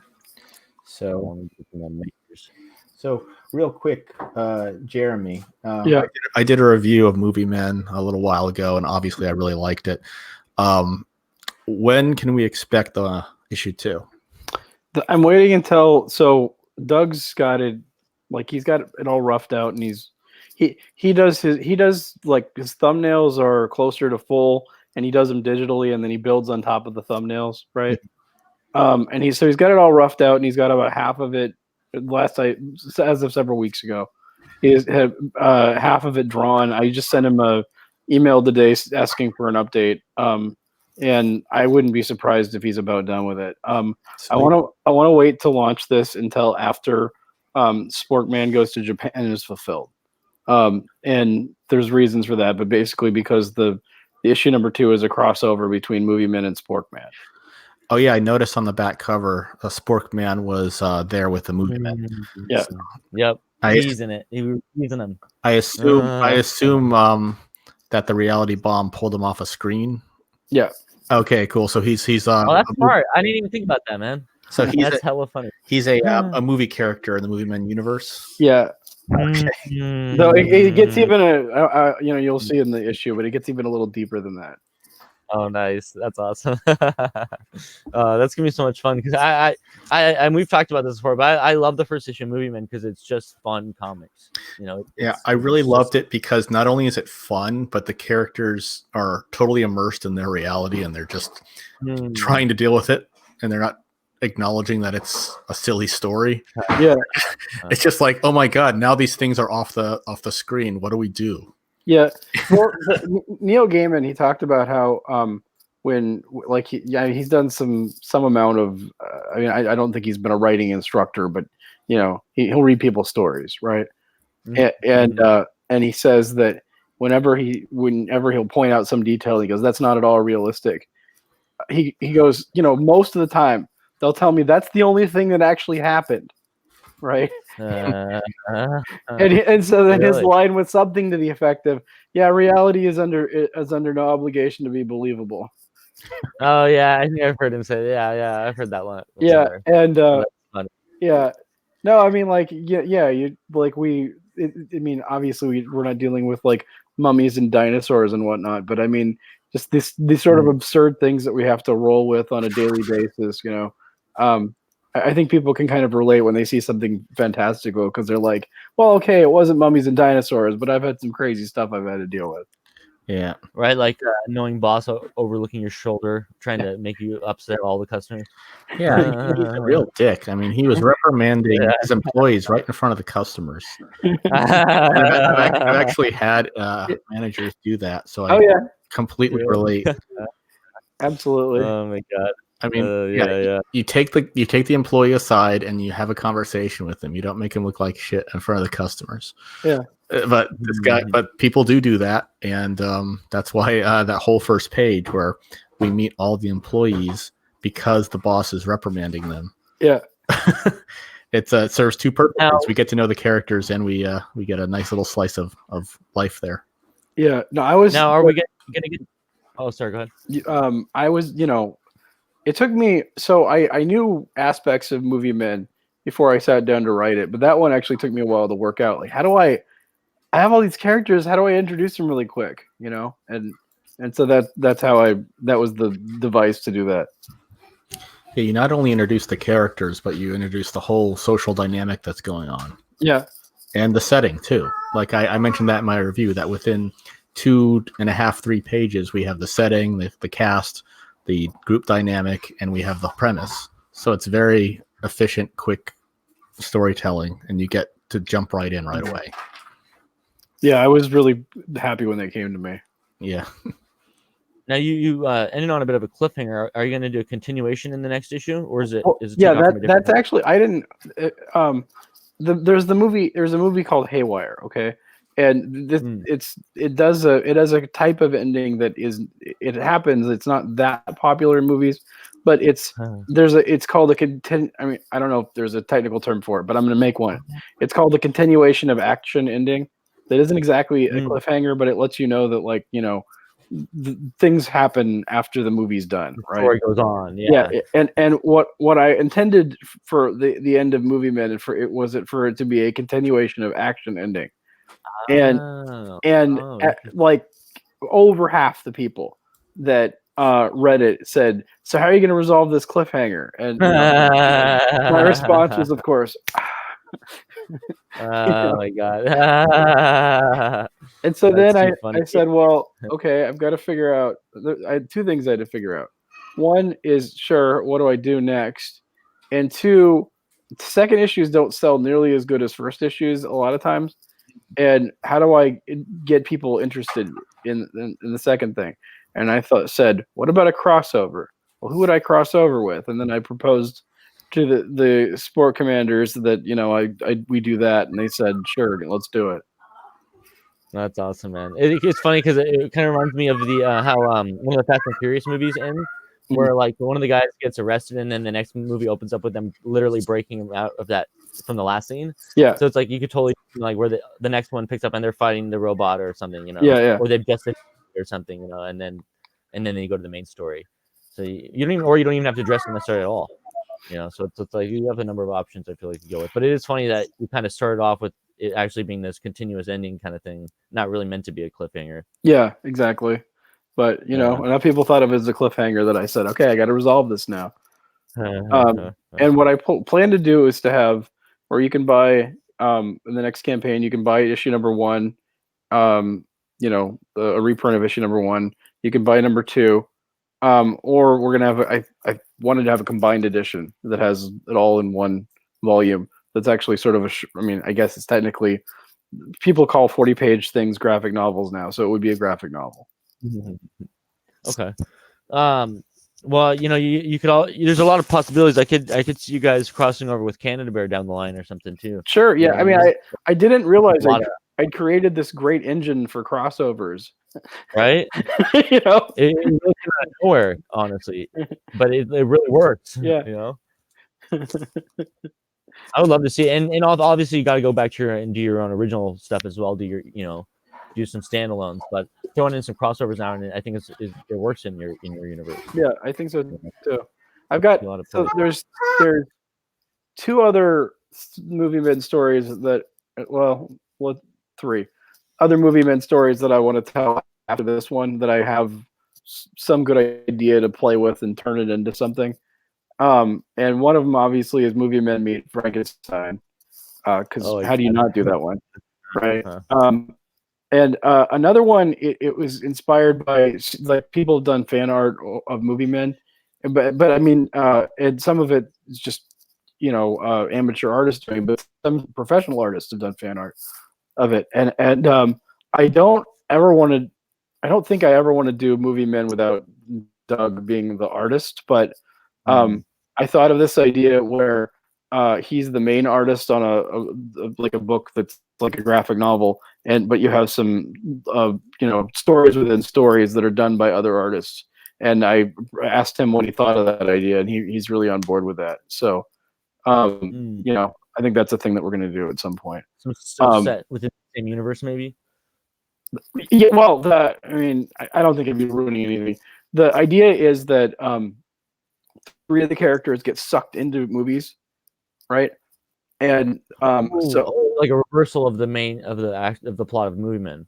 Yeah, and so he would tell the outside story of the people on the outside trying to get him back out of the movie, right? And then the individual movie worlds would be done by 3 different artists. Oh, that's fun. Yeah, I could see that. Yeah, I want to do that at some point. And then I just like this idea of taking it outside. And that there's a you have these like Flicks on the Bricks or outdoor movie, summer things. And I want to do something where there's like an outdoor movie event that a reality bomb goes off, and the movie men are actually just there hanging out, chilling, and they got to deal with it. Oh my god, dude! You know what's funny is I love that idea because I've been to that kind of thing before. I saw Dark Knight on a big blowout screen. Yeah. In a big hill in San Francisco. It was so fun. But it almost makes me think like now that you said like another reality bomb going off, my head thinking like, whoa, is there a conspiracy? Who's planting these bombs, man? There's a whole plot you can go into, man. You could really make that whole thing. Yeah, and at some point I'm going to have to resolve the truth behind the reality bombs, but I didn't even consider that, man. I was just having too much fun with the comic. I hadn't even considered like like that. Like there could be a story behind that. Yeah. I actually like that there's no explanation. I actually like that it's really there. Okay. Well, yeah. Do you think down the line though, like say like many issues in, it's something that we can address or something? Yeah, possibly, but I think it works fine without necessarily being an explanation. Yeah, that's fair. Yeah, it's its own story that'll happen later on. Nice. But along the way I'm gonna pepper little things so the people. Nice. And I have some idea, but it's sort of developed as I've been doing Movie Men, so it's gotten more complex. That makes sense. Yeah, I totally get that. It's like you start off one idea and then it just builds on itself. Yeah. So, but you're always doing some projects, man. You got like 4 or 5 comics. Too many, I feel like, or something. Yeah. So I don't. Do we say this publicly before that? It came out on a Wednesday. Is going to publish an excerpt of one of my forthcoming comics. Do we say that? I don't remember if we talked about that. Really. Okay, we have now. Okay. Yeah. I don't know what issue it's going to be, but Peter Cimetti, I submitted one comic proposal to him, and he said, "Well, look, I don't think we got room for this comic in our schedule, but I like it. What if I publish an excerpt and it came out on a Wednesday?" And I said, "Okay, sure." And so that'll be in one of the forthcoming issues that it'll have an excerpt, and then after that we'll launch a campaign for it and whatnot. And that comic is called Tarot. PT. Nice, dude. Yeah. What you should do is totally. I don't know if you can, but it'd be cool if you could like somehow in the excerpt be like let people know that you'll be doing crowdfunding for it later. I don't know how you do that, or even just buy some ad space and do it that way. Honestly, that's possible. Yeah. Like I bought ad space from him before, and it's good portal pricing and stuff. Yeah, I should actually send him an email and just say, hey, what issue would this be in? Because I might buy an ad to correspond with that. That's pretty smart. I could see it being actually, because like you read the issue and you see the ad for it like that, that'd be pretty cool. Yeah. So just it's a good idea. Thank you. But yeah, dude, can't wait for the next issue. As Neostar said, I wanted to put this up on here. Can't wait to see this crossover. Yeah, that's gonna be so much fun. I can't wait for you to read it, man. I think you'll enjoy it. But I earlier I was actually gonna mention when we were talking about the Wikid store. Yeah. That I'm gonna plug the link here.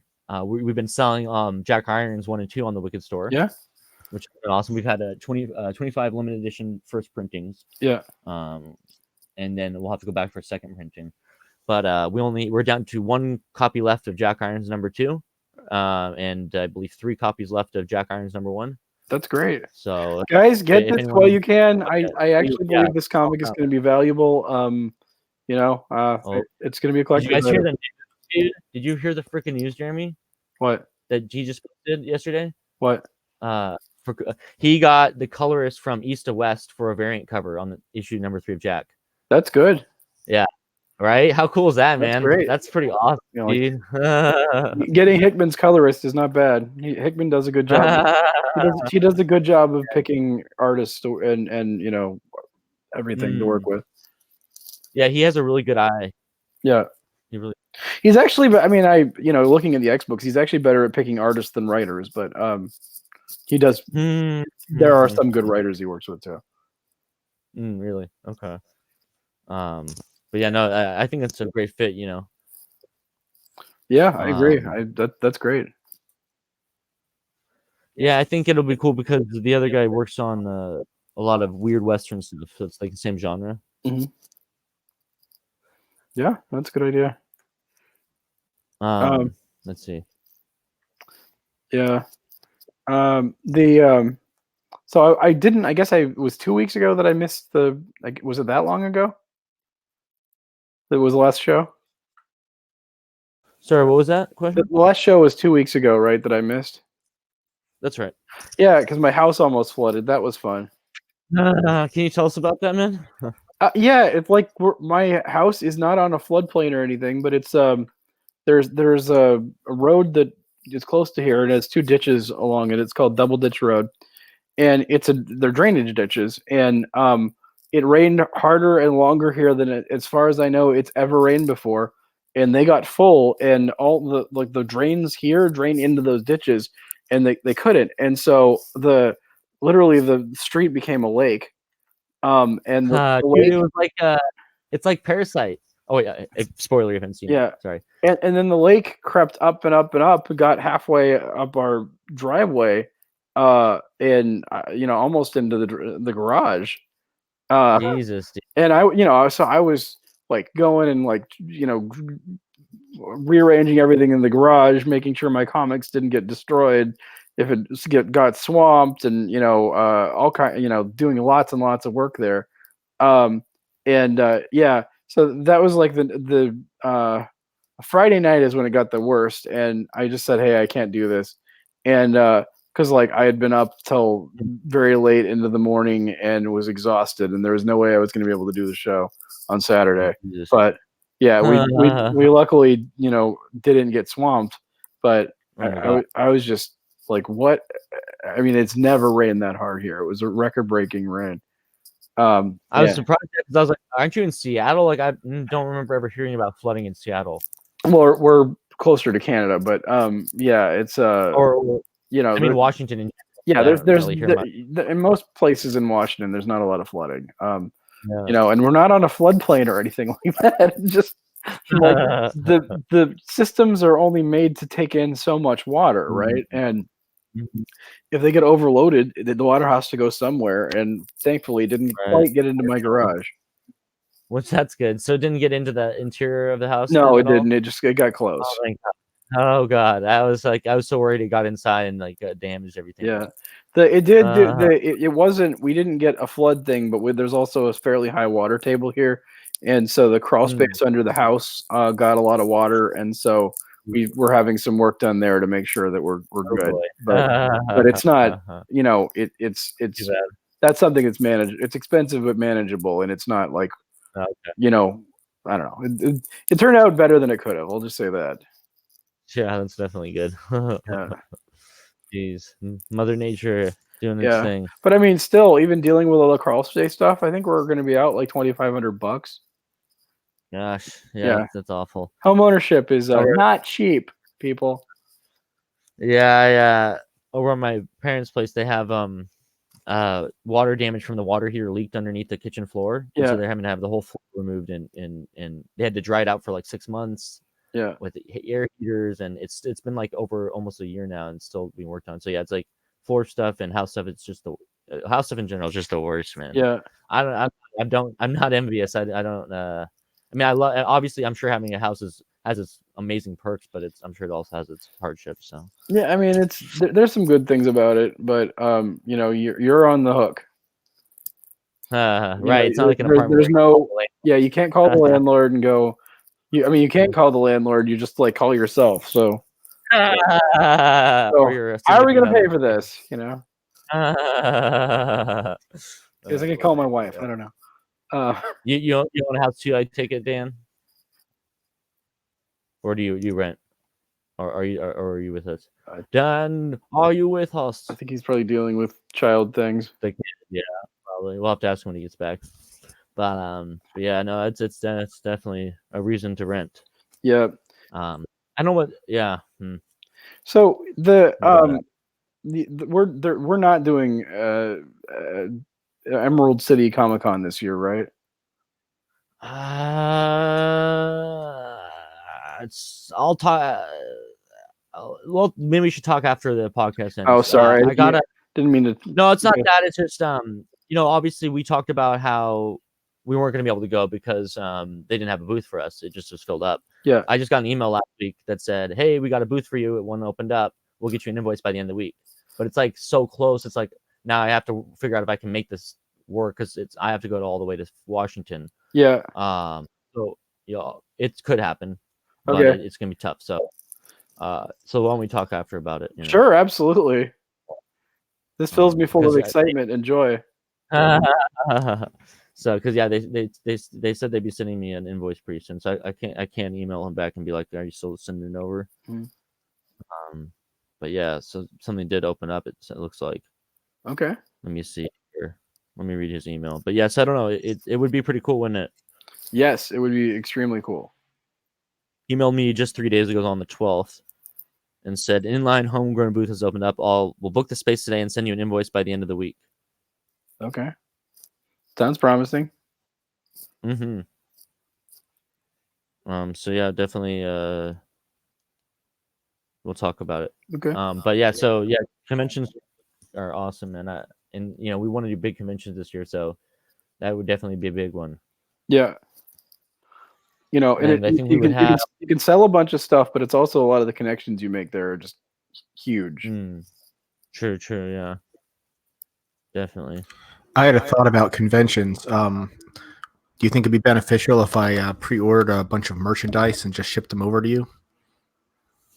What do you say merchandise? How do you mean exactly? Like wall scrolls, posters. This is all stuff that I can get made from the Mytho merch store. Yeah, definitely. All right. We can sell it and give your percentage profit based on the the merchandise setup, and and then you wouldn't have to be paid. We would pay you back instead of the usual one, since you would be covering. I would assume you'd be covering the upfront production cost. Yeah, absolutely. Yeah, and we'll talk offline about that. But that just occurred to me. Oh yeah. Cool for you to have a whole bunch of merchandise you can move from all the different properties. That'd be pretty cool. Definitely, man. Definitely. Yeah, I'm excited about that, and because the more stuff we get on the table, the better, I think. And honestly, maybe we should have a group meeting because I'd like to get some ideas on how to up our display game. We've been pretty lackluster in the past. Basically, just a tarp and comics laid out on a table. Yeah. But you see, there's a lot of 3D display. 3D gives you the ability to have someone to catch someone's eye just by them walking by. They can glance at it and see what it is. They don't have to come up to your table and look at it. Plenty of suggestions on that score, but again, we'll talk offline. Well, I mean, I can say this one publicly though. What you need is a Canada Bear plush. Oh, that's funny. Like people will see the bear. The Canada Bear plush next to a Sporkman plush. Yeah, sure, that works. A big Canada Bear, big fluffy Canada Bear. What do you guys think of the Jack Irons figurine that we're coming out with? It looks great. It's fantastic. Nice. Yeah, I'm excited about it, man. Yeah, that offers a lot of very interesting possibilities, because once you make the sculpt, the guy basically saves a base version of it, so that we could have him make an articulated version. We can have him make a version you can assemble. You can have it be any size. Like you can scale it down to tabletop miniature. You can make an action figure out of it. A lot of really exciting possibilities there. Yeah. That's cool. I think for we talked about with based on recommendation by Model 13, I think we're thinking about doing I want to say he said like what was it, like a 50 millimeter? I think came out to like 3 or 4 inches or something. and then also maybe a smaller tabletop version. Okay. Like 1 inch tall, maybe. Like so, 1 inch and like a 3 or 4 inch version. So I'm excited about the prospects. People will be able to paint them if they want. I'm still trying to figure out. I would love to be able to offer something where if people pay extra, I can get it pre-painted for them. But I still am working on that. I'd have to find an artist who'd be willing to do that at a good price that makes it reasonable. I think it would have a lot of appeal as a hobby kit. That's just me personally. Really? Yeah. I'm worried about collectors not wanting to paint it though. Huh? But what do you think about that? Well, that all depends what kind of collectors you're selling to. Like if you're talking about tabletop war gamers, true. They do that all the live long day. They love that. So it really all depends on who you're selling it to. Like if you want to market a hobby kit version of it for hobbyists that like to do that kind of thing, then yeah, they'll eat that up, especially if they're already fans of Jack Irons. But yeah, if you're looking to sell something more along the lines of like a McFarlane Studios figurine, then you're going to want to get that pre-painted. That's kind of what I was thinking. Yeah, because like I think it'd be cool if you could do an add-on thing where you could like buy the base one and then you can do it like a hobbyist if you want to, or if you want to pay the extra some odd fee, you can get it more like a premium figure where it comes painted. Yeah, I know it's a little bit in the future, but it definitely couldn't hurt to have like a version you could assemble for hobbyists and a fully maybe even articulated one. And that will have to come down the line because I think that one's a little more complex because you have to add in all the joints and stuff. Yeah. It would be easy to do something like that down the line. But I think to start out with, it might be simpler to just offer a fully colored one for sale, and you could just put it on the table at a convention, and people could walk by and see it, catch their eye, and just drop down money for it. Another thing I like to do is I found a website that allows for custom box manufacturer stuff, So I'd like to make a little custom box for it. So you can make, like you buy a figure at a store, it has a packaging, so I'd like to have like custom Wikid packaging for the figures. That'd be cool. I think that'd be right, and I think it'd be really fun. Like I think that I found one that did it for about 70 cents a piece if you get like 100 of them or something, or 50 of them. I can't quite remember, but so I mean for another less than $1 add on to the total price, you can get a nice little box packaging for it, which I think people would probably appreciate. Yeah, just having it shipped loose leaf, Jack Irons sort of lends himself to that sort of big, bold thing. He does. He does, and he reminds me of the guy. I'm listening. Like he's got all these. He's like a big character, and he's got all these intricate details on his body, like weapons and buckles and shields. Yeah. Is that what you meant a little bit? Yeah. I mean, he's not the same, but able in a certain way, where he's a big complex character is what I'm saying. Sort of action oriented badass, and, it's a good design. I was thinking like Movie Men. I want to see something with them at some point, but I think for them it would have to be more like action figure-y, moving limbs kind of like that. To me, they maybe I'm wrong. I just in my mind I don't see them as being kind of a Jack Ironsy, one exception. Statues. One exception. Okay. Carl. Okay. Carl's the one exception. Sure. Carl's he's the leader, He's the leader of the group, and I see him as the leader of the group. I think the Movie Men lend themselves very well to being articulated action figures because their very premise is, an imaginative play space that kids could really just do anything they want with. Yeah.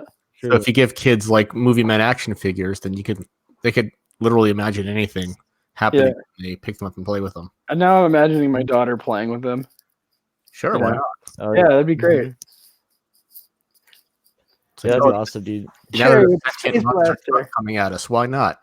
Because it came out of the movie. And then you pull out your T-Rex toy and you start playing with him.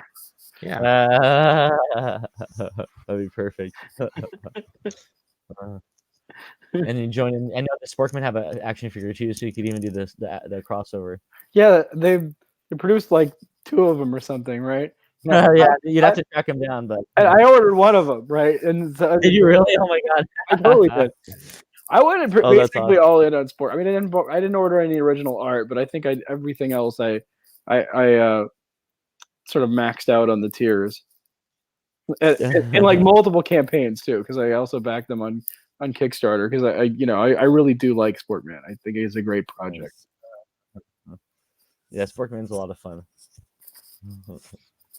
And I'm glad that, but the I don't know, I'm sure you talked about it the first hour, but people, if you want to go to the Wikid store and get a Sportman book, it's there. It's just you can get it right now, and they'll ship it to you, and it's a fun book. Sportman conventions. Yeah. I think that's there, yeah. And that was the first Sportman story, right? Mm-hmm. Yeah. It's not an origin story or anything, but it is the first published Sportman. Yeah, plus you can see him fighting with William Shatner. I mean, come on. Well, it's a not William Shatner. I know. It's not William Shatner. William Shatner. Yeah. Just like they have a not Darth Vader. Yeah. I mean, what was the workaround name they came up with, like William Schaffner or something?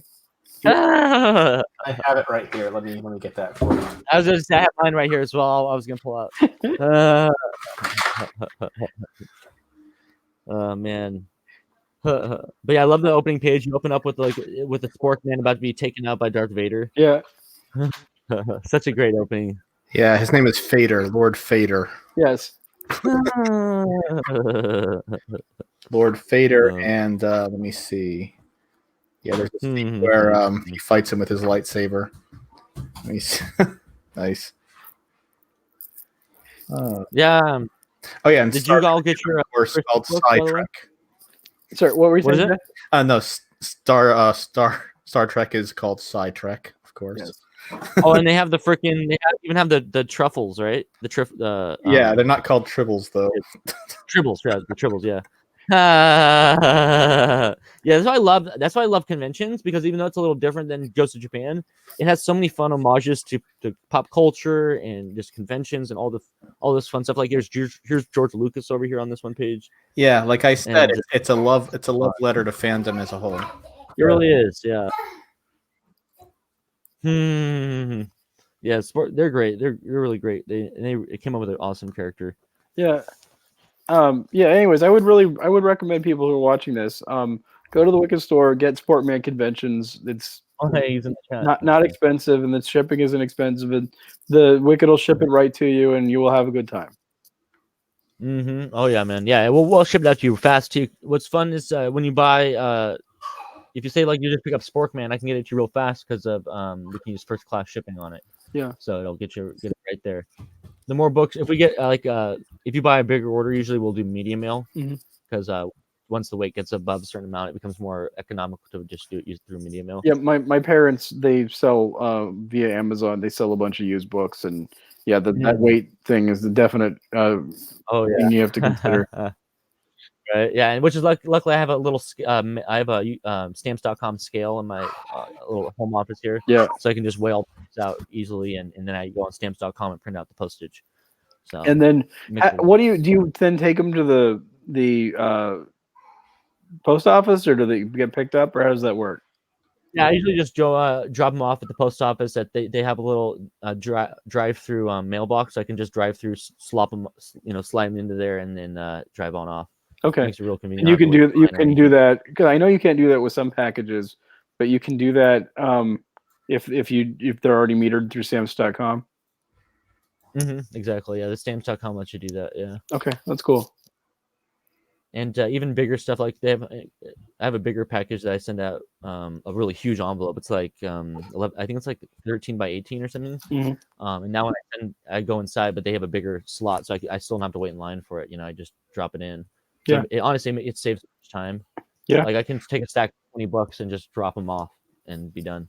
Cool. Yeah, I love it. It's stamps.com is like my best friend, and it even makes international easier because USPS stopped doing international mail last year, and so what stamps.com did to allow for international mail and to keep the cost the same is they partnered with third-party carriers. Yeah. So what you do shipments. So basically what you do is you send it to them with first class mail, so it goes first class to the carrier, but they also have embedded in within that stamps.com information is also the information for it to get to the international place. So once it gets to that carrier, they reprocess it, put a new label on it, and ship it out to the international. Mm-hmm. And so you can keep the USPS costs that they used to have, even though that they don't do that anymore. That's cool. So it's pretty awesome. Yeah. So learning like things like that have helped keep the cost down. Yeah, I mean, you've done a really good job, both quality shipping, like the stuff gets to people intact, but doing that at a price that doesn't just destroy, but comic budgets. Thank you, man. Yeah, I appreciate that. Yeah, because that can be a hard one for sure. I know everybody says that, like, you should do Jiminy mailers or Jiminy or what, I don't know. Jiminy Cricket. Jiminy Cricket mailers. I don't know. I've gotten your packages, and they've all come through fine. And I've gotten quite a few things in Jiminy Cricket mailers, and I'll tell you what, 3 or 4 of them, they still managed to get screwed up. So I don't think those are the shields that people think they are. They do help, but they don't help as much as you think they do. Right. I think it depends. They have a big, strong outer coating, but the inside is a little loose, from what I can tell. Yeah, they're also easier to bend actually than what you guys send out. Yeah. Oh, that's interesting. Yeah, the rigid mailers that we use are really they're really rigid. Yeah. So. And like what I love about them is not only they're rigid, but they're perfect sizing for the comics because everything is nice and snug in there. There's nothing going to be any moving around or anything like that. And the bag and boards keep an extra protection. So you got bag and boards, you have rigid mailer, and it really seems to work well. And then I just top it off with a bend sign, just for the extra protection. And they're snug as a bug in a rug in there. Oh, yeah. Which is awesome. And I love that. And we even got a little bit just an inch bigger size for the magazine one because it's a little thicker. Yeah. We have the perfect size mailers, to get the job done. Yeah, you did a good job ordering those mailers. Thank you. I appreciate that. Yeah, I did a lot of research online to find the best mailers to weight ratio. Because the other thing is they're super light. They're I think 3 ounces. Yeah, no, they're small but mighty. Yes, which is perfect. So, we talked about maybe switching over and stuff, and who knows, maybe we'll do it campaign by campaign basis. But for now, I think we're going to stick with what we got because it seems to be working pretty well. Yeah, I mean, look, I can see if what you have right now may not work with certain kinds of graphic novels. I don't know, but for what's being shipped out right now, I really do think it's working. Right. Yeah, I think the magazine one we'll work for certain trade paperbacks, but I think, like, say for example, once we publish Star Ring in a manga format, we'll probably want to do something a little different because it's going to be thicker and smaller. Manga is typically very, very small sizing. So yeah, but we'll look into some options. But yeah, it definitely helps. And Amazon, you get free shipping and stuff. That can't beat that, man. Prime free shipping. Well, it's not free; it's just on price because you have to pay like $80 a year for it, right? You do, but I use Amazon so much; it is worth it. Like I literally buy everything on Amazon. Yeah, I'm a sucker for it, man. I actually I buy a lot of stuff on Amazon, and I don't have Prime, and I don't pay shipping. And really, the reason, because if you buy it in quantity of in amounts of $25 or more, you don't pay shipping. I didn't know that. I always have stuff I can add to, to bring the price up, the stuff that I want. So anyway. No, that's a good tip, yeah. But Amazon is going to rule the world. I'm like, not giving you my $80, Amazon. Well, they didn't entice you with all their originals and stuff? All their shows? Yeah, no, not so. My wife actually does have it, but the problem is I don't want her to be able to, like, if I'm buying her a present or something, I don't want to see. Be able to see what I did this person. That's for sure. And so get that. And she's Canadian, and they're used to paying like millions of dollars for shipping, and so the idea of paying $80 for unlimited free shipping is very appealing. Yeah, that's definitely. And I will admit that, like, you know, she's like with my daughter. There's all kinds of crap that we got to order for her, and you know, my wife works full time, and it's a lot of times it's just easier for her to order it and have it sent here than to go try to pick it up. And you know, it's come in handy for that. Have you guys ever tried those like DoorDash and Grubhub and all that kind of stuff? Food app? I don't. Around here where we live, it's I mean, it's, you know, medium-sized small town, but I don't think it would help much. You know, but we're within easy hailing distance of, like, I can go get like a carry-out pizza from Domino's, or, you know, there's plenty of stuff around here where I've kind of got it dialed in. Okay. And what about you, Dan? Have you ever tried those? Yes, I have, but only in emergencies. We try to cook. Okay. We try to cook as much as possible. It's just cheaper when we have like 3 children to feed. It's much easier to just, because that stuff adds up. It's not cheap. No, children cost a lot of money. Yes, absolutely. I mean, I take the kids out, you know, 5 of us, to go out to eat at a reasonably priced restaurant. We're still looking at, you know, $60. You know, yeah, jeez, yeah, that's not cheap. Yeah, does indeed add up. Yeah, you know. Yeah, you guys are both the fathers here in the group right now. Yeah, I mean, it's a very good safety net to just say, hey, let's just order something in, but I try to avoid it. Here, I guess my daughter decided to make an appearance here. Hello. Hi there. Welcome to the podcast. She's Tell us all about your inspiration. What episode of Blue Clues have you watched? I think all of them. I think I've watched the entire catalog 5 times. Really? Oh my god. Well, you see, I keep going back to these shows because, you know, my kids are fairly spread apart. Like, my oldest one grew up on Blue's Clues, and then for years I didn't see hide nor hair of it until my middle child got into it, and then I just had to go all the way back and get pulled into the very beginning again. And then I don't think my newest kid is going to get into it because he's more into cars right now, but we'll see. Maybe Hot Wheels and stuff? Or? The Pixar cars are his favorite thing. Oh, cars. Oh, okay. Yeah. He is obsessed with it. He actually carries around his Lightning McQueen like a stuffed animal. Like, he'll cuddle it and put his cheek on it, and, like, he loves it. So, which is fine. I wonder if I think guy, right? Yeah. He loves any vehicle, but that's his favorite, Lightning McQueen. I see. As well, it should be. Absolutely. Right. Yeah, how's it going? He calls him Ka-chow. Ka-chow. Nice. Nice. Nice and easy to pronounce. You know? Yeah. That's. So they're apparently having a contest for the, like, a new Gerber baby. What? You know, they do, there's like the Gerber baby. I don't know what it is. I mean, they're the Gerber obviously, but apparently they update the labels or something. Anyway, and they're holding this, like, national thing, and so they're thinking of entering her in because it'd be like a $25,000 scholarship for, you know, college, you know, later. Damn. And so we're That's like, pretty dope. You know, by that time it'll probably pay for 1 semester, but still, you know. Well, hey, if maybe if we're lucky, college will be free in the future. So you don't have to pay any of it. I don't think Bernie's going to be able to deliver on that one. Yeah, talk about Mecha Bernie in, like, the year 2045. Oh boy. Oh man. I have said, I don't want to get political here. This is a good thing. I'm so conflicted on Bernie because on the one hand I completely disagree with him on so many things. On the other hand, I like him.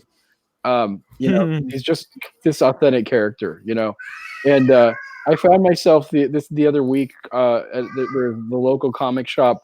They have an upstairs, and every Monday there's some comic book people who get together to work on their projects, and kind of shoot the shit, right?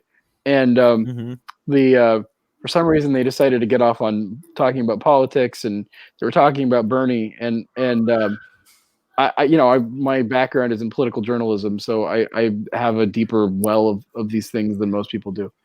and I said, well, you know what my favorite Bernie story is, right? And they're like, oh, the bird thing. I'm like, no, the bird thing is lame. But it was when they asked him if Bernie, what do you prefer, boxers or briefs, right? And he said, depends. Oh, yeah. Oh, I get it. Yeah. Oh man, that sounds like something he would say for sure. Or I like there's a couple of things that you've seen during this campaign. One was there's like a couple girls that had like Trump T-shirts and asked him if he'd pose for a picture with him, and he's like, okay, fine, come on in. The other one was he was at a thing in like a bar, I guess, or something, and they have those speed bags that you can punch that measure the results and whatnot. And it came back. The thing he hit it wrong, and it came back and clocked him. Oh. Yeah, I just find him very. I hope there's a video of that. There is. I find him very amusing. I like the guy. So. Kind of like how Bush was kind of amusing back in the day, Sometimes, yeah. Kind of like a lovable fool, That's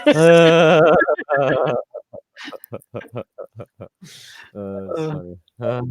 But yeah, it's an interesting time we live in. I can't believe it's already almost time for another election. Yeah, Americans, we like presidential elections so much that we add an extra day to those years that are presidential elections, and the rest of the world just has to roll with it.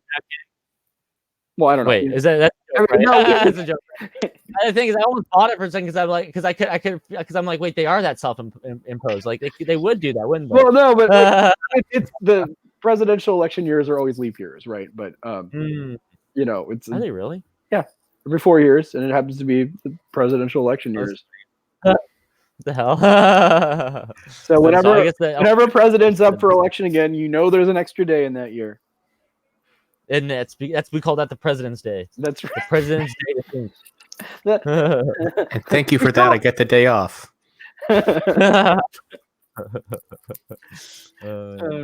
Anyways, I think we're coming up against time here, so I should probably tell people where they can reach me. That would definitely, yeah. And let us know where we can reach you and follow you online. Yeah. The best place to get me is on Twitter. I'm at Jeremy Lott Diary, and follow me. And I retweet a lot of fun stuff. Excellent, man. And where can we follow you, Dan? Dan_Sacro on Twitter. Also follow at Mythoverse. Check out our YouTube channel. Just search for the Mythoverse. We do comic reviews there. I got one coming up for the Wikid magazine and a couple of other things. Follow us on Patreon and consider backing us at patreon.com/mythoversecomics. We're off to a good start, but we'd love to reward you for helping us out. We got a lot of really fun perks on there. Go check them out. Watch the video. And I'm fixing to add another tier very, very shortly, a premium merchandise tier that will include the not safe for work version of the Adobe Waifu pillow, as well as an additional merchandise perk that Patreon will fulfill for you. So check that out. I just got that version of the pillow a couple of days ago, and I have to say, you're gonna want this. It's very spicy. I teased it out when we announced our Patreon. But yeah, Regina ain't got nothing on Adobe, man. What'd you say? Regina ain't got Adobe. She's got freckles. That's it. Hey, people like the redheads, man, but that Adobe's looking fierce over there. So yeah, Adobe's got that fierce. Come get it if you can. Look, looks like my 2-year-old is demanding my time. If that means it's our end the show, then yeah, I'm gonna go ahead and go see what he wants. He's screaming, "Pa, pa, pa!" He's right here. Well, definitely don't neglect him. I definitely won't. Say goodbye to everybody. Say goodbye. Bye. Bye. All right, bye, guys. Thanks for having me on. Later. Bye. We'll see you later, guys, and thanks for the podcast today. We'll talk to you guys later. Have a great weekend. Peace.